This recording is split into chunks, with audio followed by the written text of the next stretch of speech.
యొక్క మధ్యాహ్న సమయంలో కూడుకున్న సకల పరిశుద్ధులకు యవనస్తులకు చిన్నపిల్లలకి మన రక్షకుడు ప్రభువులు యేసుక్రీస్తునామమున మీ అందరికి వందనాలు తెలియజేస్తూ ఉన్నాను. గతించిన ఆదివారం నుంచి ఒక ఆదివారము దేవుడు మనలందరినీ కూడా కాచి కాపాడి తన రెక్కల కింద భద్రపరిచి మనకు క్షేమాన్ని అనుగ్రహించినటువంటి తండ్రి అయినటువంటి దేవునికి ప్రభు అయినటువంటి యేసుక్రీస్తు ద్వారా మన ఎల్లప్పుడూ కూడా దేవునికి కృతజ్ఞతలు చెల్లించేవాడిగా ఉన్నారు. అందుకే పిల్లరా పరిశుద్ధ గ్రంథంలో నుంచి ఇప్పటి వరకు మనము ప్రార్థన ద్వారా పాటల ద్వారా మనమందరం కూడా ఆత్మ సంబంధంగా దేవుని ఆరాధిస్తూ ఉన్నాము. అలాగనే దేవుని యొక్క వాక్యం అనేది వినుట ద్వారా మనకేం కలుగుతూ ఉన్నదంట?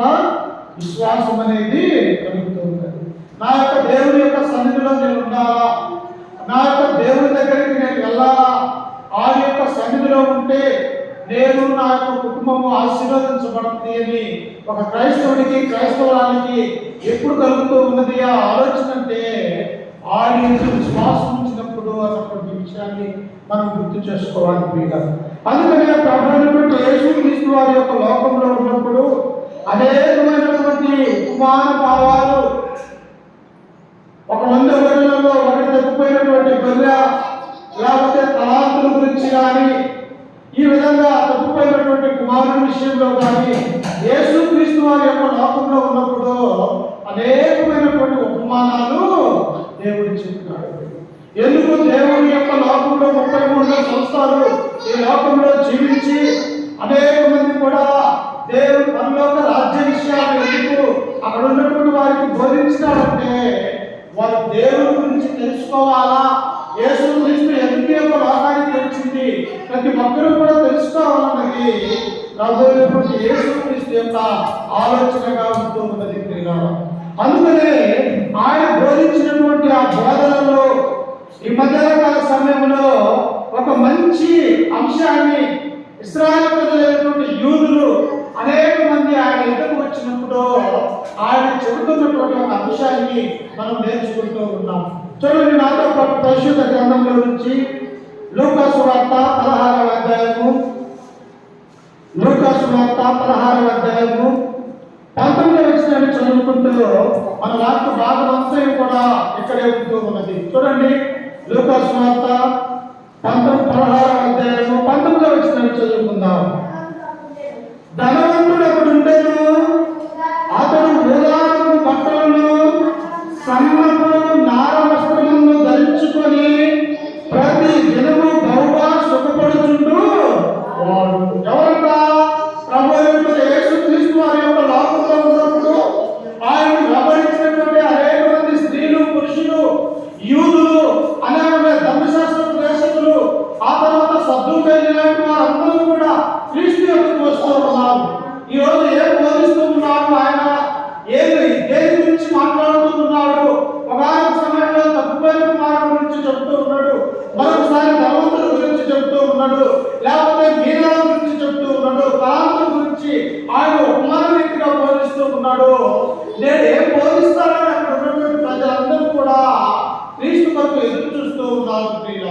ఎక్కడైతే క్రీస్తు ఉంటాడో, ఎక్కడైతే ఆయన మార్గంలో ఉన్నా, లేకపోతే వేరే పట్టణాలలో ఉన్నా, గ్రామాలలో ఉన్నా, లేకపోతే సముద్ర మార్గంలో పడవలో ఉన్నప్పటికీ కూడా ప్రజలందరూ కూడా ఏం చేస్తూ ఉన్నారంటే యేసు క్రీస్తు యొక్క మాటలు వినడానికి కొన్ని అనేక మంది కొన్ని కిలోమీటర్లు ప్రయాణం చేసి క్రీస్తు వద్దకు వస్తూ ఉన్నారు. చూసినారా? అందుకే ఇక్కడ ఏమంటూ ఉన్నాడు? అయ్యా, ధనవంతుడు ఉన్నాడు, అతడు ఊదారపు బట్టలను సన్నపు నార వస్త్రములు ధరించుకొని ప్రతి దినము బహుగా సుఖపడుచుంటువారు. ఎవరైనా ధనవంతుడు అనగా అతనికి లోకంలో ఏదీ కూడా తక్కువ లేదు. ఉదయం లేచిన దగ్గర నుంచి కూడా తినడానికి మంచి ఆహారం ఉన్నది, అలాగే మంచి గృహాలు ఉన్నవి, ఎక్కడికైనా వెళ్ళాలన్నా కానీ ప్రతిదీ కూడా ఏ ఒక్కటి కూడా తక్కువ లేనటువంటి వాడిగా ఈ యొక్క ధనవంతుని మనం చూస్తూ ఉన్నాం. అమ్మ, ధనవంతులుగా ఉన్నటువంటి వారు ఎవరైనా ప్రభు అయినటువంటి యేసుక్రీస్తుతో ఆయనతో పాటు నడిచేవారు ఉంటారా? ఎవరు కూడా ఉండరు. ఎందుకు? తన యొక్క ధనం విషయంలో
ఉన్నారు. అప్పుడు ఆ ధనవంతుడు ఆలోచిస్తూ ఉన్నాడు, నా యొక్క పొలాలలో ఇంత బహుగా సమృద్ధిగా ఈ పంటలు అనేది వచ్చి ఉన్నదే, ఈ యొక్క పంటను కోసి దీన్ని దాచుకోవడానికి నాకున్నటువంటి యొక్క ఇల్లు చాలదని చెప్పేసి ఆ ధనవంతుడు ఏం చేశాడంటే ఒక పెద్ద కొట్టాలనేవి కట్టించినాడు. ఎందుకు? తన పండినటువంటి ధాన్యము నిల్వ చేసుకోవడానికి, అందులో దాచుకోవడానికి, తన జీవితకాలం అంతా కూడా ఆ ధాన్యంతో ఈ లోకంలో సుఖంగా బ్రతకడానికి తనలో తాను ఆలోచన చేసుకుంటున్నట్టుగా ఈ ధనవంతుడిని మనం చూస్తాం. వాస్తవంగా ఎవరిచ్చారు ఈ ఫలము? ఇది మనకు పంట పండాలన్నా, లేకపోతే మనం ఒక గ్రామం వెళ్ళి పని చేసుకోవాలనుకున్నా, మనకు ఆరోగ్యాన్ని బాగున్నా ఎవరిస్తారు? దేవుడిస్తాడు. కానీ ఒక ధనవంతుడు ఏమనుకుంటున్నాడు, నా యొక్క పొలాల్లో పంటంతా కూడా సమృద్ధిగా పండినది, ఇది ఎలా దాచుకోవాలన్నటువంటి ఆలోచన కలిగినటువంటి ఈ ధనవంతుడు ఉంటూ ఉన్నాడు. అందుకనే చూడండి, తనలో ఏం ఆలోచన చేశాడట, నా కొట్లు విప్పి వాటికంటే గొప్ప వాటిని కట్టించి అందులో నా ధాన్యమంతటిని, నా ఆస్తిని సమకూర్చుకొని ఏం చేస్తున్నాడట, ఆదివారం వచ్చినదే దేవుని యొక్క మందిరానికి వెళ్ళి దేవుని స్తుతించాలన్నటువంటి ఆలోచన ఎవరికి లేదంట? ఈ ధనవంతుడికి లేదు. ఎందుకు?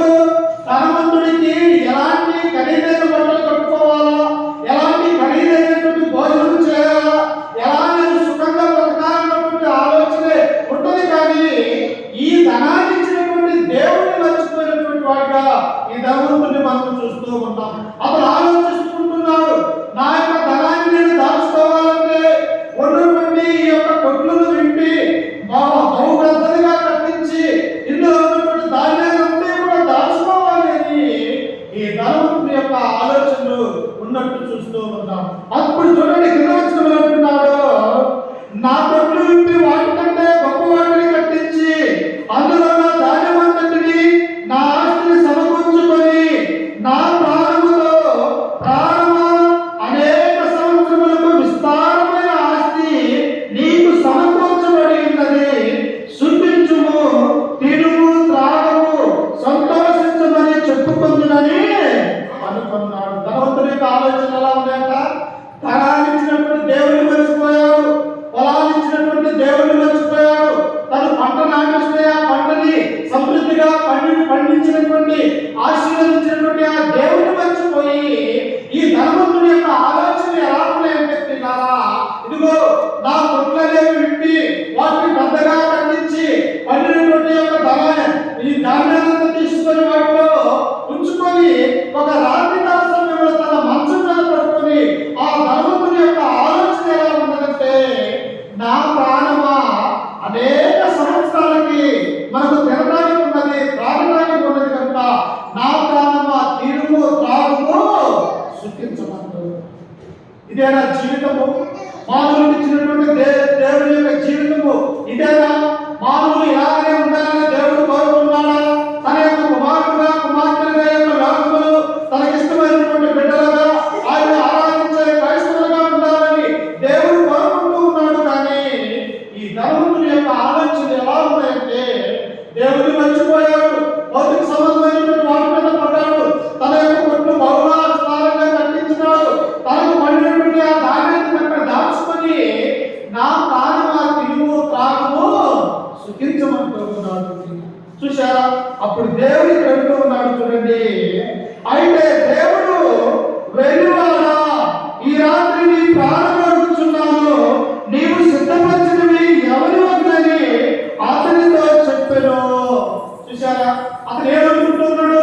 నేను అనేక సంవత్సరాలు కూడా బ్రతుకుతాను, నేను మంచి ఆరోగ్యం కలిగి ఉన్నాను, నా యొక్క ప్రాణానికి కావాల్సినటువంటి గాలి ఉన్నది, తినడానికి కావాల్సినటువంటి తిండి ఉన్నది, ప్రతిదీ కూడా నాకు ఉన్నది అని చెప్పేసి ధనవంతుడు ఆలోచన చేసుకొని ఏం చేస్తూ ఉన్నాడంటే, తన ప్రాణములు తినుము, త్రాగు, స్థితించమని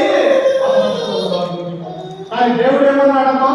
మానవుని యొక్క ఆలోచన వేరు, దేవుని యొక్క తలంపులు వేరు, మానవుని యొక్క చిత్తము వేరు, దేవుని యొక్క సంకల్పము వేరు అన్నటువంటి విషయాన్ని ఇక్కడ మనం చూస్తూ ఉన్నాం. ఎందుకు? అందులోనే కనబడి అందులోనే మాయమైపోయి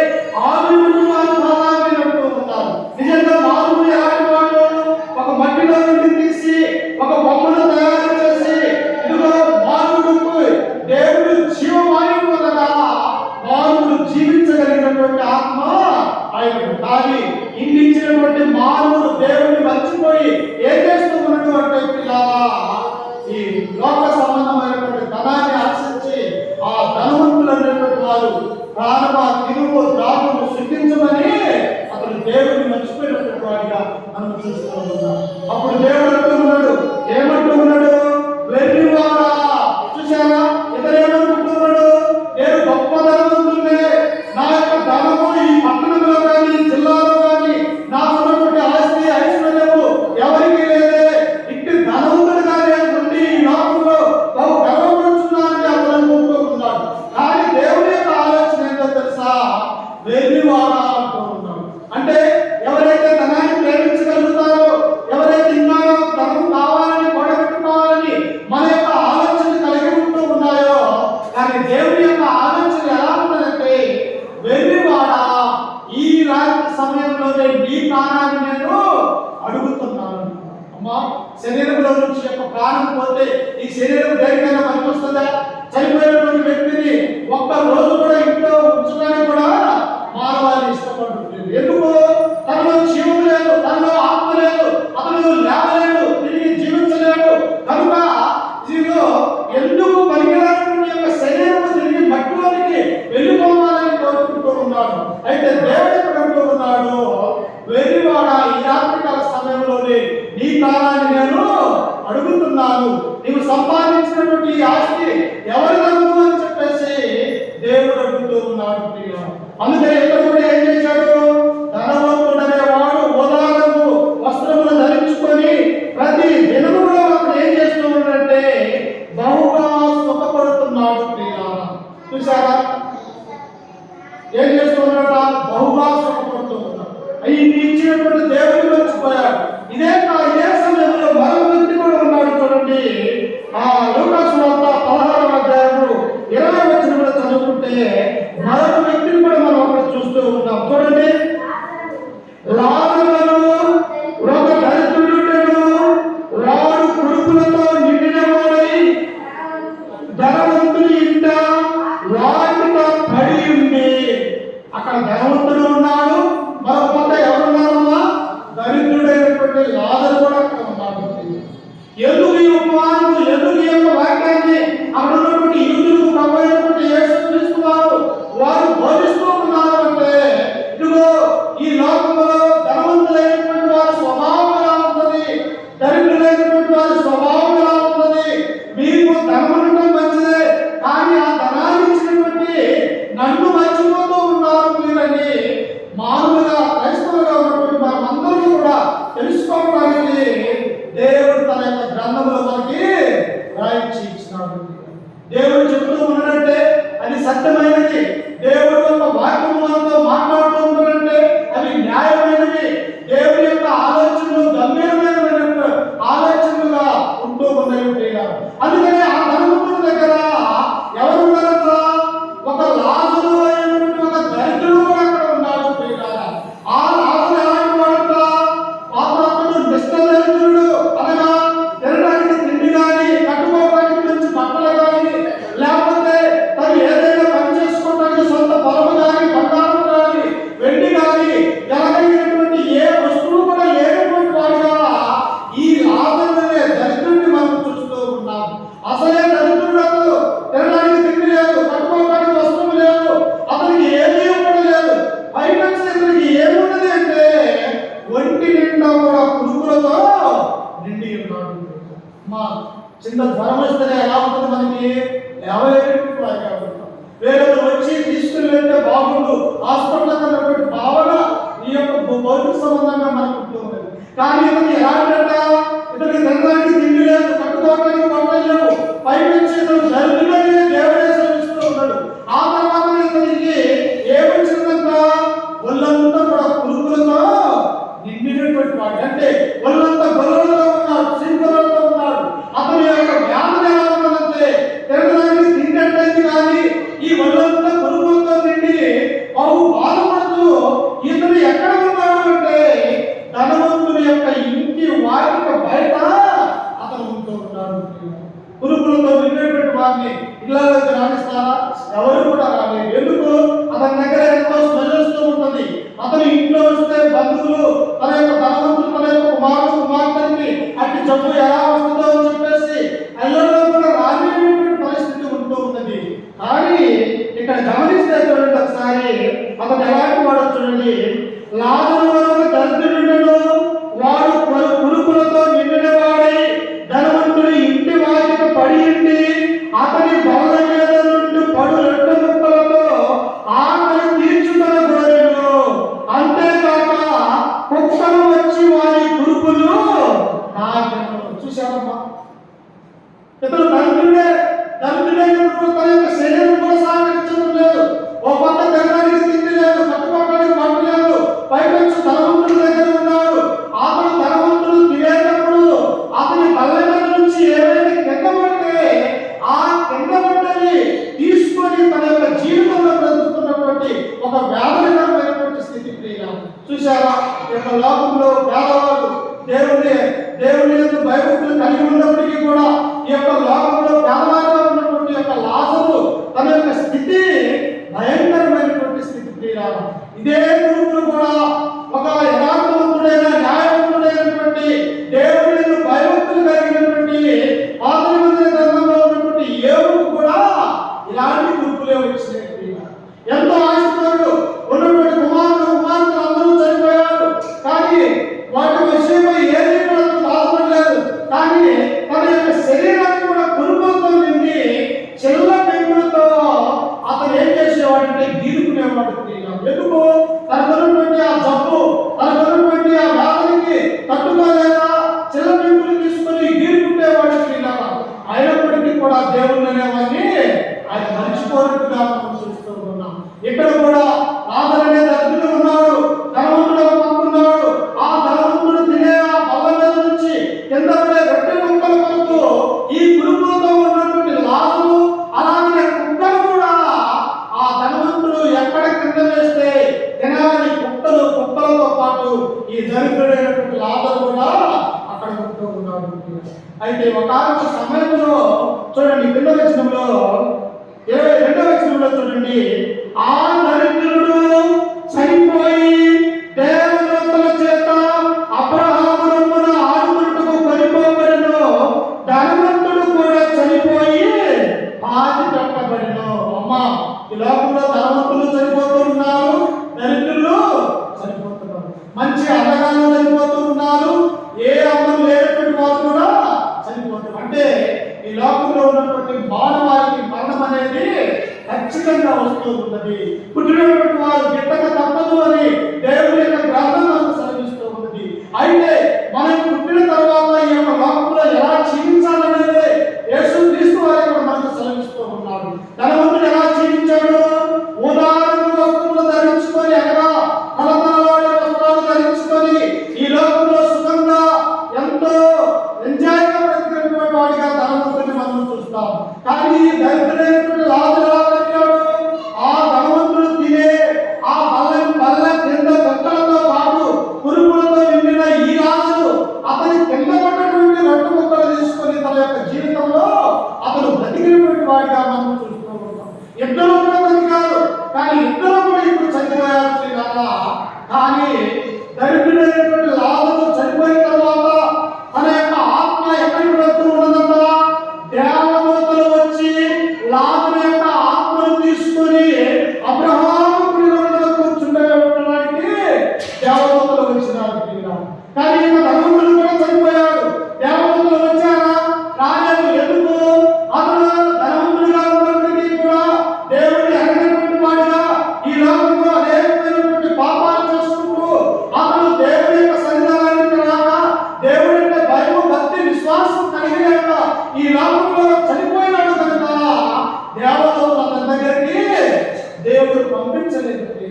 కానీ ఈ లోకంలో ఎవరు గౌరవంగా ధనవంతుడే గౌరవంగా బ్రతికాడు. కానీ దరిద్రుడైనటువంటి యొక్క లాజరు కురుపులతో ఎంతో ఇబ్బందితో ఈ లోకంలో పడి చనిపోయినటువంటి వాడిగా ఉంటూ ఉన్నాడు. కానీ దేవదూతలు వచ్చి లాజరును తీసుకొని అబ్రహాము యొక్క కుడిలోన కూర్చోబెట్టినారు. ఎందువల్ల?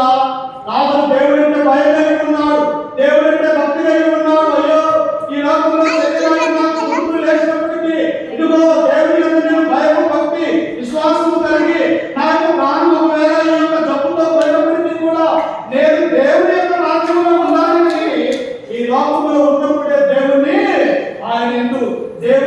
విశ్వాసం కలిగి ఉన్నాడు. నీ నా జీవితంలో కూడా నీకు ధనం ఇస్తూ ఉన్నదంటే దేవుడు నిన్ను ఆశీర్వదిస్తూ ఉన్నాడు. కానీ ఆ ధనాన్ని మనం ఏం చేయాలా? దేవుని యొక్క సేవలు, దేవుని యొక్క పరిచర్యలు, దేవుని బిడ్డలుగా క్రైస్తవుల యొక్క లోకంలో మనం ఎలా ఉన్నామంటే, దేవా నాకు ఇంత ఆస్తిని, ఐశ్వర్యాన్ని, మంచి కుమార్తెను నాకు అనుగ్రహించినావయ్యా, ఇది నీ యొక్క చిత్తమేనని ఆ దేవుని యొక్కకు వచ్చి మనం ఏం చేయాలా? దేవునికి కృతజ్ఞతలు చెల్లించాలని. అందుకనే కొలస్సీయులకు రాసినటువంటి పత్రిక 3:17 మాట చేతనే కానీ క్రియ చేతనే కానీ నీవేం చేసినాను ప్రభు అయినటువంటి యేసు క్రీస్తు ద్వారా తండ్రి దేవునికి కృతజ్ఞతలు చెల్లించాలి. మనం ఏం చేసినా మనకు దేవుడు మంచి సంతానాన్ని ఇస్తూ ఉన్నాడా?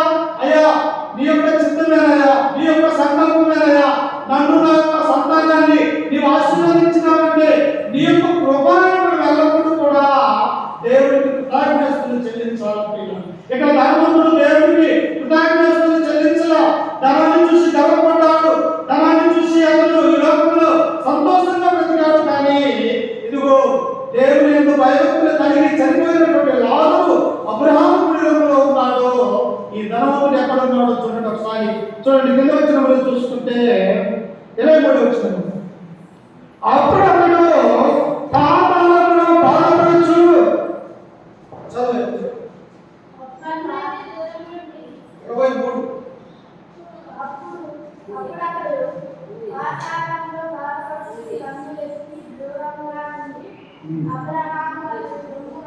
సరే చదువుతాం. అప్పుడప్పుడు పాతాళములో బాధపడుచు కన్నులెత్తి దూరము నుండి అబ్రహామును అతని రొమ్మున ఆనుకొని ఉన్న లాజరును చూసి, ధనవంతుడు ఎక్కడ ఉన్నాడమ్మా? పాతాళంలో, అనగా కటిక చీకటిలో. అక్కడ ఏముంటదక్క? అక్కడ ఏ వెలుతురు కూడా లేదు, కటిక చీకటిలో ఉన్నాడు. అంతేకాదు వేదనకరమైనటువంటి స్థలంలో ఉన్నాడు. అందుకనే దేవుడు రెండు మార్గములు నీకున్నవి, ఒకటి పరలోకము, 2 నరకము. ఏ మార్గం కావాలో నీకు తెలుసుకోమంటూ ఉన్నాడు. అందుకనే ప్రభువైనటువంటి యేసుక్రీస్తు వారు ఈ యొక్క వాక్య భాగాన్ని వారికి తెలియజేస్తూ ఉన్నాడు. ఈ లోకంలో నువ్వు ధనవంతుడిగా ఉండాలని కోరుకుంటున్నావా, లేకపోతే దరిద్రుడిగా ఉండాలని కోరుకుంటూ ఉన్నావా? ఒకవేళ నువ్వు ధనవంతుడివైనా దరిద్రుడివైనా, ఇదిగో నిన్ను ఇలాగ పుట్టించినటువంటి నీ తండ్రి అయినటువంటి దేవుణ్ణి నువ్వు మరవకూడదు అని చెప్పేసి ఈ మాటలు వారు తెలుసుకోవాలని చెప్పేసి యేసుక్రీస్తు వారు స్వయంగా బోధిస్తూ ఉన్నారు. అయితే ఇరువురు చనిపోయిన వ్యక్తిలారా, ఇదిగో దరిద్రుడైనటువంటి లాజరు అబ్రహాము కుటుంబమున ఎంతో శ్రమ తీరుతూ ఉన్నట్టుగా మనం చూస్తూ ఉన్నాం. అబ్రహాము ఎవరు? హెబ్రీయులు, ఇశ్రాయేలీయులందరికీ కూడా మూల పురుషుడు హెబ్రీయుడు. అలాగే ఎవరైతే యేసుక్రీస్తునందు విశ్వాసం ఉంచి నమ్మకం కలిగి బాప్తిస్మం పొందిన యొక్క లోకంలో ఎవరైతే ఉన్నారో వారు అబ్రహాము యొక్క కుమారులు, కుమార్తెలని దేవుని యొక్క గ్రంథం మనకు సెలవిస్తూ ఉన్నది. అబ్రహాము ఎలాంటి వాడంట? విశ్వాసము తండ్రి. ఈ లోకంలో నీవు నేను విశ్వాసం కలిగి దేవుని యొక్క భయభక్తి కలిగి ఉంటే మనం అబ్రహాముకు వారసులైతామన్నటువంటి ఆ విషయాన్ని గ్రంథం మనకు సెలవిస్తూ ఉంది. కనుక ఈ యొక్క లాజరు దరిద్రుడైనప్పటికీ ఈ యొక్క లోకంలో దేవుడి యొక్క భయం కలిగి ఉన్నాడు. ప్రతి ఆదివారం దేవుడి యొక్క సన్నిధానానికి వెళ్ళాడు, యేసుక్రీస్తు గురించి తెలుసుకున్నాడు. ఈ లోకంలో నాకు ఏమీ కూడా లేదయ్యా, ఇదిగో పరలోక రాజ్యంలో నేను చేరాలి అంటే ఈ లోకంలో నేను ఇంత దరిద్రుడిగా బ్రతికినా పర్వాలేదు అని చెప్పేసి తన జీవితాన్ని క్రీస్తు కొరకు అంకితం చేసినటువంటి వారిగా మనం చూస్తూ ఉన్నాం. కానీ ధనవంతుడు ఏం చేశాడంట? ఉదాహరణ బట్టలు పెట్టుకొని అతను ప్రతిరోజు సినిమాలు, సితాలు చేసుకుంటూ తన యొక్క జీవితంలో సంతోషించేవాడిగా ఉంటూ ఉంటాడు. కానీ ఇరువురు చనిపోయారు. ఒకరేమో పరదేశం వెళ్ళిపోయారు, మరొక వ్యక్తి ఎక్కడికి వెళ్ళాడమ్మా? పాతాళానికి, నరకానికి వెళ్ళిపోయినట్టుగా మనం చూస్తూ ఉన్నాం. చూడండి, ఇంకా కింద చదువుకుంటే అప్పుడప్పుడు పాతాళంలో బాధపడుచు కన్నులెత్తి దూరము నుండి అబ్రహామును అతని రొమ్మున ఆనుకొని ఉన్న లాజరును చూసి, తండ్రి అయిన అబ్రహామా, నా యొక్క కనికరపడి తన వేడిన నీళ్లలో నుంచి నా నాలుకను చల్లార్చుటకు లాజరును పంపుము, నేను ఈ అగ్ని జ్వాలలలో యాతన పడుచున్నానని కేకలు వేస్తూ ఉన్నాడు. చూసారా? తన బల్ల కింద పురుగులతో నిండి తినడానికి తిండి లేక కట్టుకోవడానికి ఇదిగో ధనవంతుడైనటువంటి ఇంటి వాకిట బయట కూర్చొని ఉన్న ఈ లాజరు బతికున్నప్పుడేమో ఈ ధనవంతుడు అసలు చూడలేదు. కానీ ఇప్పుడు చనిపోయి ధనవంతుడు ఎక్కడ ఉన్నాడు? అగ్ని జ్వాలలో మండుతూ ఉన్నాడు. అందుకనే దేవుడు అంటాడు, అగ్ని ఆరదు పురుగు. మనం మారు మనసు పొందక, దేవుడు అంటే భయం లేక, భక్తి లేక, నామకార్థమైనటువంటి క్రైస్తవులు జీవిస్తే ఒకవేళ ఈ లోకంలో మనం మరణించితే మనము కూడా ఎక్కడికి వెళ్తామో తెలుసా? నేరుగా నరకాగ్నికి వెళ్ళిపోతాము. ఈ ధనవంతుడు అలాగే చేశాడు. ఈ లోకంలో ఉన్నప్పుడు యేసుక్రీస్తు గురించి తెలుసుకోలేదు. నేను ఎందుకు దేవుని యొక్క మందిరానికి వెళ్ళాలనుకున్నాడు? నేను ఎందుకు సంఘంలో క్రీస్తు యొక్క శరీరాన్ని రక్తాన్ని తాగవలసినటువంటి అవసరం నాకు లేదనుకున్నాడు. ఆయన చనిపోయినాడు. ఇతను నరకంలో పడి అగ్ని జ్వాలలలో మండుతూ ఉన్నాడు. అప్పుడు ఆ అగ్ని జ్వాల నుంచి మాట్లాడుతూ ఉన్నాడు, నా తండ్రి అబ్రహామా, నేను ఈ యొక్క అగ్ని జ్వాలల నుండి అలాడిపోతూ ఉన్నాను. నా యొక్క ఆత్మ కాలిపోతూ ఉన్నది. నా యొక్క వ్యాధులతో నేను బాధపడుతూ ఉన్నాను. ఇదిగో నా దగ్గర దరిద్రుడుగా ఉన్నటువంటి లాజరుని యొక్క రొమ్మును కూర్చొని ఉన్నాడు. అతని చేత కొన్ని నీళ్లు 2 చుక్కలు నా నోట్లో వెయ్యమని చెప్పి అతను పంపించు నా దగ్గరకని ఈ ధనవంతుడు వేడుకుంటున్నాడు. చూసారా? చనిపోయిన తర్వాత స్వార్థ ప్రకటించబడ్డదా? చనిపోయిన తర్వాత దేవుడిని నమ్ముకోవడానికి అవకాశం ఉంటుందా? ఈ ప్రాణము ఈ శరీరంలో ఉండగానే ప్రభు అయినటువంటి యేసుక్రీస్తును మనం తెలుసుకునే వారిగా ఉండాలి. ఈ ప్రాణం ఉండగానే దేవుడిని మార్గదర్శి కలిగి ఉండాలని దేవుడు కోరుకుంటూ ఉన్నాడు. అప్పుడు చూడండి, అబ్రహాము ఏమంటూ ఉన్నాడో, అందుకు అబ్రహాము, కుమారుడా, నీవు నీ జీవిత కాలమందు నీకు ఇష్టమైనట్టు సుఖముగా అనుభవించితివి, అలాగనే లాజరు కష్టమును అనుభవించదని జ్ఞాపకము చేసుకున్నాను. అబ్రహాము అంటూ ఉన్నాడు, అయ్యా నా కుమారుడా, నువ్వు ఈ లోకంలో ఉన్నప్పుడు సుఖంగా జీవించినావు కదా, మరి లాజరు దరిద్రుడైనటువంటి లాజరు నువ్వేమన్నా దగ్గరికి తీసావా? అతని కుటుంబం ఏమన్నా నువ్వు చూపించావా? లేకపోతే నువ్వు తినే రొట్టెలలో అంతా అతనికి ఏమన్నా పెట్టించావా? లేకపోతే నువ్వు తింటున్నటువంటి ఆ బల దగ్గర అతన్ని కూర్చోబెట్టుకుని ఏమన్నా చూసావా? ఇది ఈ లోకంలో భూలోకంలో ఉన్నప్పుడు నీకు ఇష్టమైన రీతిగా నువ్వు బ్రతికి ఉన్నావే.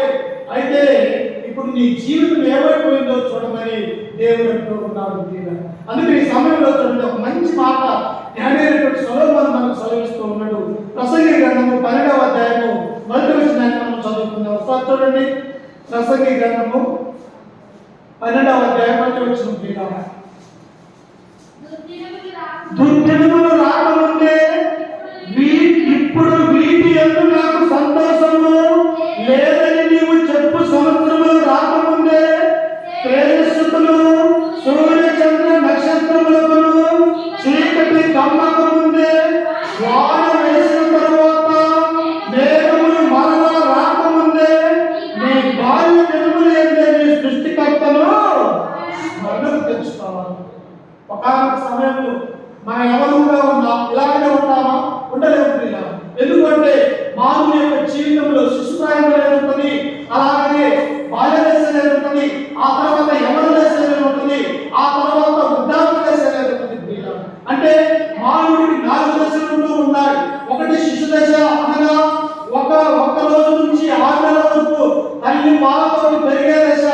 ఆ తర్వాత బాల్య దశ, 6 సంవత్సరాలు, 6 నెలల నుంచి 5 సంవత్సరాల దాకా బాల్యంలో ఉన్నాడు.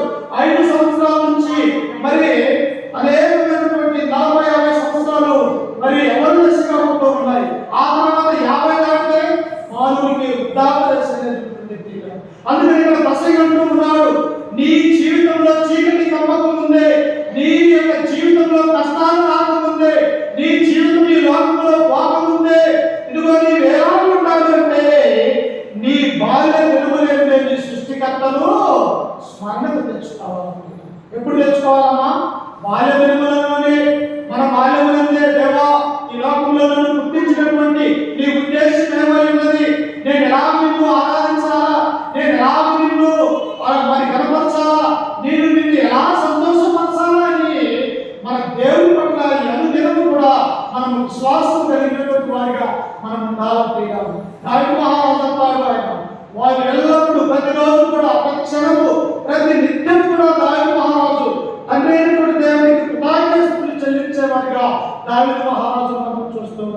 కానీ యొక్క ధనవంతుడు ఇప్పుడు ఎక్కడున్నాడమ్మా? అగ్ని జ్వాలలలో, బంధకాలలో తన ఆత్మ అగ్ని జ్వాలలలో మాడిపోతూ ఉన్నాడు ప్రియులారా. కానీ అక్కడ ఏమైనా మరణించడానికి అవకాశం ఉందా? లేదు ప్రియులారా. ఎక్కడన్నా మరణం ఉన్నది కానీ ఆత్మకు అనేది మరణం లేదన్నటువంటి విషయాన్ని దేవుడు స్వయంగా చెబుతూ ఉన్నాడు. కనుక ఇక్కడ ఈ ధనవంతుడు అబ్రహామా, నీ దగ్గర ఉన్నటువంటి ఆ దరిద్రుడైన లాజరుని ఇదిగో 2 గొడుగులు నీళ్లు తీసుకొని నా నోట్లో వేయమయ్యా అని చెప్పేసినప్పుడు అబ్రహాం అంటూ ఉన్నాడు, ఇదిగో నా కుమారుడా, ఈ లోకంలో ఉన్నప్పుడు నీ ఇష్టానుసారంగా నువ్వు జీవించావు కదా, నీ కాడ మంచి ధనం ఉన్నది, ఆస్తి ఐశ్వర్యము అన్నీ ఉన్నాయి, కానీ దేవుడిని నువ్వు మర్చిపోయావు. కానీ ఈ దరిద్రుడైనటువంటి లాజరు ఏమీ లేవు, దగ్గర కట్టుకోవడానికి పట్టు లేదు, బంగారం లేదు, వస్త్రాలు లేవు, ఏమీ లేవు, పైపించి తన శరీరానికి పురుగులతో బాధపడుతూ ఉన్నాడు. కానీ దేవుడి భయము భక్తి కలిగినటువంటి వాడుగా ఉంటూ ఉన్నాడు. నేను ఆ జీవితంలో కూడా మనం ఎలా ఉన్నా, ఏ స్థితిలో ఉన్నా, ఒకవేళ దేవుడు మనకు ధనాన్ని ఇచ్చాడా అది మంచిగా ఉపయోగించాలి. ఒకవేళ దరిద్రులుగా ఉన్నామో అది కూడా దేవుడికే, దేవా ఈ స్థితిలో నన్ను ఇచ్చినందుకు నేను నిన్ను ఆరాధిస్తూ ఉన్నాను అని చెప్పేసి మనమందరం కూడా లాజరు వలె ఉండాలని దేవుడు కోరుకుంటూ ఉన్నాడు. అందుకే చూడండి, కింద విషయంలో చదువుకుంటే చూడండి 26వ వచనంలో, ఇంతే కాక ఇక్కడ నుండి మీ ఎందుకు దాటి గోరువారు దాటి పోరాడుతున్నట్లును, అక్కడ వారు మా ఎందుకు దాటి రాజాడుతున్నట్లును మాకును మీకును మధ్య మహా అగాధం ఉంచబడి ఉన్నదని చెప్పాను. ఎలా ఉన్నారమ్మా? ధనవంతుడు ఉన్నటువంటి అగ్నిజ్వాలల దగ్గర నుంచి అబ్రహాము కుటుంబంలో ఉన్నటువంటి దరిద్రుడైనటువంటి లాజరుకి మధ్యలో ఏమన్నదా? మహా అగాధముగా ఉన్నది ప్రియులారా. ఇక్కడి వారేమో అక్కడికి వెళ్ళలేదు, అక్కడి వారు ఇక్కడికి వెళ్ళలేదు.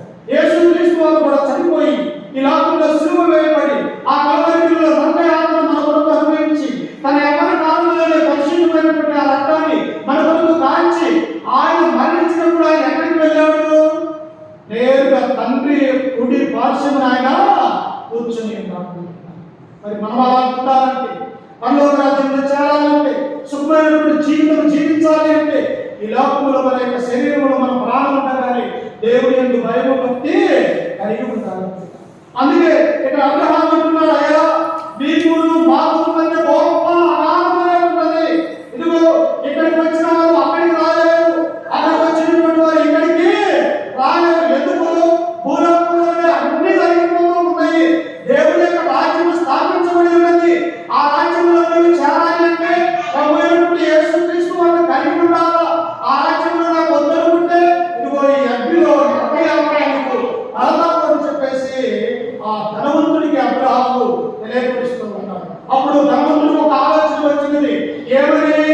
నా జీవితం ఎలా అయిపోయింది, నేనెంత ధనవంతుడిగా బతికి సుఖంగా బతికి ఈ లోకంలో నేను మరణించినాను, నేను అగ్ని జ్వాలలలో అల్లాడిపోతూ ఉన్నాను. అయితే నా తమ్ముళ్ళు నా సహోదరులు భూమి మీద ఉన్నారయ్యా, నేను వెళ్ళి వారికి ఏమన్నా బోధిస్తాను. అయ్యా ఈ లోకంలో ఉన్నటువంటి యొక్క ధనము శాశ్వతమైనది కాదు, ధనాన్ని గురించి మనం ప్రేమించకూడదు, దేవుని ప్రేమించాలా, దేవుని యందు భయం భక్తి విశ్వాసం కలిగి ఉండాలని నా సహోదరులకు నేను బోధిస్తాను అంటే అబ్రహాం ఏమన్నాడమ్మా? చూడండి, నాకు ఎంత వచ్చిందో ఆయన ఏమన్నాడో తెలుసా? అతడు తండ్రి అయిన అబ్రహాము అలాగూ అనవద్దు, మృతులలో నుండి ఒకడు వారి యొద్దకు వెళ్ళిన పక్షమున వారు మారు మనస్సు పొందుదురని చెప్పాను. అందుకతడు మోషేయు ప్రవక్తలు చెప్పిన మాటలు వారు వినని యెడల మృతులలో నుండి ఒకడు లేచినను వారు నమ్మరని అతనితో చెప్పాడు. చూసారా, ఈ ధనవంతుడు అంటున్నాడు, అయ్యా నా భూమి మీద నాతో పుట్టినటువంటి వారు నా సహోదరులు ఉన్నారు, నా అక్క చెల్లెలు ఉన్నారు, నా బంధువులు ఉన్నారు, నా యొక్క గ్రామస్తులు ఉన్నారయ్యా, వారు కూడా తెలియక ఇదిగో లోకంలో పాపాలు చేస్తూ లోకంలో నీ ఎందుకు నాయగా ఉన్నారయ్యా. ఇదిగో నేను వెళ్ళి తిరిగి భూమి మీదకి వెళ్ళి, అయ్యా ఈ లోకం అశాశ్వతమైనది, మనం మరణించిన తర్వాత పరలోక రాజ్యం చేరాలంటే ఈ లోకంలో ప్రభు అయినటువంటి యేసుక్రీస్తు వారిని నమ్ముకోవాలని నేను వారికి బోధిస్తాను అంటే అబ్రహాం ఏమంటూ ఉన్నాడమ్మా? ఏమంటూ ఉన్నాడు? ఆయన అయ్యా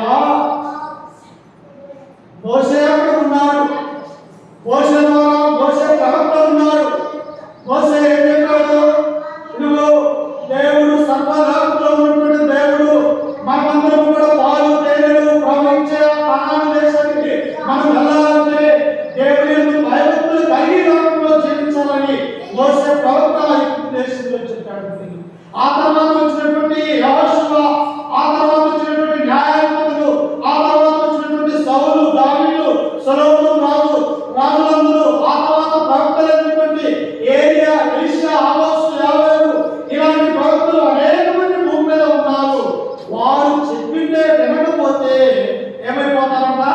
అగ్ని జ్వాలలలో వెళ్ళిపోతారు. మరి నీ శరీరము, నా శరీరము, మన యొక్క ఆత్మ అగ్ని జ్వాలలలో పడి ఆ యొక్క అగ్ని ఆత్మ పురుగు సావని మన జీవితం సరిగా ఉండాలి అంటే దరిద్రమైనటువంటి లాజరు వలె మనం దేవుని యందు భయభక్తి విశ్వాసం కలిగి ఉండాలి. కానీ అలా ఉండగా ఒకవేళ మనము చూడండి ఒకసారి మత్తయి సువార్తలో దేవుడు అంటాడు, మత్తయి సువార్త 6వ అధ్యాయము 25వ వచనం చదువుతుంది. చూడండి ఒకసారి 6:25. అందువల్ల నేను మీతో చెప్పున్నదేమనగా, ఏమి తిందుమో ఏమి త్రాగుదుమో అని మీ ప్రాణమును గుర్చేయును, ఏమి ధరించుకుందుమో అని మీ దేహమును గుర్చేయును చింతింపకుడి. పొద్దున్న లేచిన దగ్గర నుంచి నాడు మానవుడికి ఏం ఆలోచన ఉన్నదమ్మా? ఉదయాన్నే లేచి ఏమి తినాలా, ఏమి ఉండించుకోవాలా, ఆ తర్వాత ఏం తాగాలా, ఆ తర్వాత ఎలా మత్తుగా పడుతారా, ఇదే ఆలోచన మానవులు కలిగి ఉన్నారు. కానీ దేవుడు ఏమంటున్నాడు? ఏమి తిందుమో ఏమి తాగుదుమో అని మీరు చింతించకుడి. ఎందుకు చింతించాలా? మనల్ని గుర్తించింది మన తండ్రి అయినటువంటి దేవుడికి తెలియదా? మన యొక్క కుమార్తెకి ఏ దర్శనమో తల్లిదండ్రులుగా మనకు తెలుసు కదా. మరి ఈ లోకంలో ఉన్నటువంటి తల్లిదండ్రులకే మనకు తెలిస్తే పరలోక రాజ్యంలో నుండి మనల్ని నిర్మించిన మన తండ్రి అయినటువంటి దేవునికి మనకి ఏం కావాలో ఆయనకి మనకు తెలుసు. మనకి ఏమి ఇవ్వాలో, నా పిల్లలకి ఇప్పుడు ఏం కావాలో, ఈ క్షణానికి ఏం కావాలో, ఈ సంవత్సరానికి ఏం కావాలో, నా పిల్లలు ఎలా బతికించాలో అని తండ్రి అయినటువంటి దేవునికి తెలుసు. అందుకనే దేవుడు ఎక్కడ ఉన్నాడు? ఏమి తిందుమో ఏమి త్రాగుదుమో అని నీ ప్రాణమును గుర్చేయును, ఏమి ధరించుకుందుమో అని నీ దేవుని గుర్చేయును చింతింపకుడి. ఆహారం కంటే ప్రాణమును, వస్త్రము కంటే దేహమును గొప్పవి ఉంటావా? ఒకరోజు ఈ ఆహారము లేకపోతే మనం చనిపోతామా? చనిపోము ప్రియులా. కానీ వస్త్రాలు పట్టుకోకపోతే మంచి ఏమన్నా చనిపోతామా? చనిపోము. అందుకని దేవుడు అంటూ ఉన్నాడు, మొదట నా రాజ్యము నా నీతిని ఏం చేయాలంట? దేవుని యొక్క స్వార్థ ఎక్కడ బోధించబడుతుంది, ఆయన యొక్క వాక్యాన్ని నేను ఎలా నేర్చుకుంటూ ఉన్నాను, ఆయన యొక్క వాక్యంలో నేను ఎదురు చూస్తున్నాను. ఒక క్రైస్తవుడిగా ఒక క్రైస్తవుడిగా ఈ లోకంలో నేను సరైనటువంటి రీతిలో ఉన్నానా, లేకపోతే ధనవంతుడైనటువంటి వారి యొక్క స్థితిలో ఉన్నా అని మనం ప్రశ్న వేసుకునేవారిగా ఉన్నాను. అందుకని అక్కడ ఏమంటూ ఉండదు చూడండి, ఆకాశ పక్షులను చూడండి, అవి నిత్తము పోయము, కట్లలో కూర్చుకొనము, ఆయన నుండి పరలోకపు తండ్రి వాటిని పోషించుచున్నాడు, మీరు వాటి కంటే శ్రేష్ఠులు. చూడండి, ఆకాశ పక్షులు ఎన్ని చూస్తూ ఉంటాం? కొన్ని వేల పక్షులు, కొన్ని వేల రకాల పక్షులు చూస్తూ ఉంటాం. వాటికి ఏమైనా గర్జలు ఉన్నాయా? లేకపోతే వాటి సంపాదించుకునేవా? లేకపోతే ఎక్కడికి వాటిని పోషిస్తున్నటువంటి దేవుడు మనకు శరీరాన్ని, చేతుల్ని, కాళ్ళని, మాట్లాడడానికి నోరుని, కష్టం చేసుకోవడానికి మంచి శక్తిని, బలాన్ని దేవుడు అనుగ్రహిస్తూ ఉన్నాడే. అందుకే అంటున్నాడు, మీరు వాటికంటే శ్రేష్ఠులు. చూడండి, ప్రభు అయినటువంటి యేసుక్రీస్తు వారు ఈ లోకంలో ధనవంతులైనటువంటి వారు దేవుని యొక్క రాయక అనేక మంది నశించిపోతున్నట్టుగా మనం చూస్తూ ఉన్నాం. దేవుడు ఏమంటున్నాడు? నశించిన దానిని కనుక రక్షించుటకు మనిషి కుమారుడు ఈ లోకానికి వచ్చినాడు. ఎవరైతే నశించిపోతూ ఉన్నారో, ఈ లోకంలో నరకాగ్నిలోకి వెళ్ళిపోతూ ఉన్నారో, వారిని రక్షించడానికి, వారిని కాపాడడానికి, వారిని పరదేశంలో చేర్చడానికి పరలోక రాజ్యంలో తనతో పాటు గొప్ప భాగ్యాన్ని యేసుక్రీస్తు మనకు అనుగ్రహిస్తూ ఉన్నాడు. కనుక మనం ఇప్పుడు ఎలా ఉండాలా? ధనవంతుల వలె ఉండాలా? లేకపోతే దరిద్రుడే లాజరు వలె ఉండాలా? ఎలా ఉండాలి? మనము దరిద్రుడైనటువంటి లాజరు వలె ఉండి దేవుని యొక్క భయభక్తి విశ్వాసం కలిగి ఈ లోకంలో మనం మరణించినప్పటికీ కూడా ఆ పరలోక నిత్య రాజ్యంలో మనం